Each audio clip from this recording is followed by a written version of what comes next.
Vote দিতে গেছিলেন, vote কি দিতে পেরেছেন? না, কেন? দিতে দিল না। আমি বললাম মৃত্যু।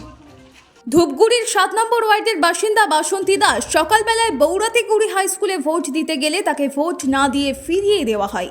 পরবর্তীতে তিনি কারণ জানতে গেলে তাকে জানানো হয় কাগজে কলমে তিনি মৃত। জেলা শাসকের সাথে যোগাযোগ করা হলেও তাকে মৃত বলে জানানো হয়। মূলত সেই কারণেই তিনি ভোট না দিয়ে ফিরে আসেন এবং তিনি এখনও বলছেন তিনি ভোট দিতে চান, কিন্তু কাগজে কলমে তার মৃত্যুর প্রমাণ রয়েছে, তাই তিনি ভোট না দিয়েই ফিরে আসেন। ময়নাগুড়ি থেকে শায়ন ইসলামের রিপোর্ট, নিউজ 24 বাংলা। অভিযোগটা কি আছে? অভিযোগটা মা সকালে ভোট দিতে গেল, তো ভিতর থেকে বললো যে মারা গেছেন, আপনার ভোটের নাম নেই। কেন? কি জানো, ওইটা তো আমরা তো জানি না, কিন্তু এদিকে নাম আছে, বাইরে যে এইগুলো আছে ওর মধ্যে নাম আছে, কিন্তু ভিতরেই নামটা নেই। মানে ভিতরে নাম নেই কি কারণ? কি বলছে? বলছে মৃত, মারা গেছে, মারা গেছে, কিন্তু সে জীবিত। জীবিত। তো এরকমটা কিভাবে হতে পারে? এটা কিভাবে হতে পারে আমরা তো নিজেও জানি না। ভোট দিচ্ছে, এর আগে ওই যে ইসের ভোট গেল, এমএলএ ভোটটা, ওটাতেও দেওয়া হইলো। ওখানে কি দেখাচ্ছে যে কত সালে মারা গেছে বা কি? না, ওগুলা তো বললো না কিছু। আপনার মার নাম কি? বাসন্তী দাস। কোন বুথে ভোট?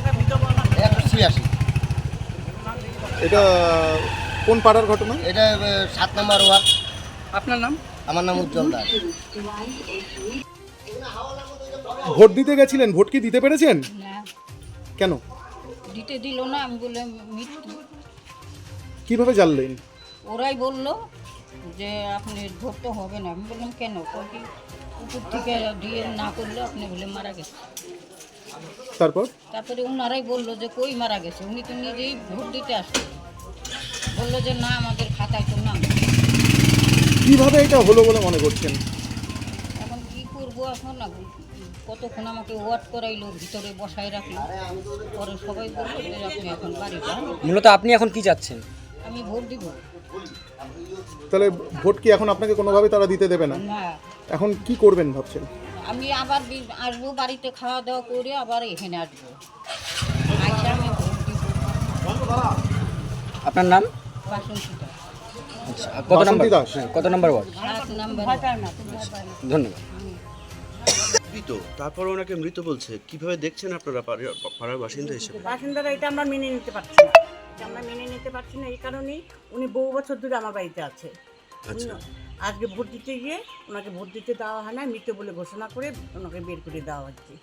আচ্ছা, তো উনি কি কোনো রকম কোনো সরকারি সুযোগ সুবিধা পর্যন্ত পায় না বলছে? কিচ্ছু পাচ্ছে না, বিধবা ভাতা পাচ্ছে না, বয়স্ক ভাতা পাচ্ছে না, অনলি খালি রেশনটা পাচ্ছে।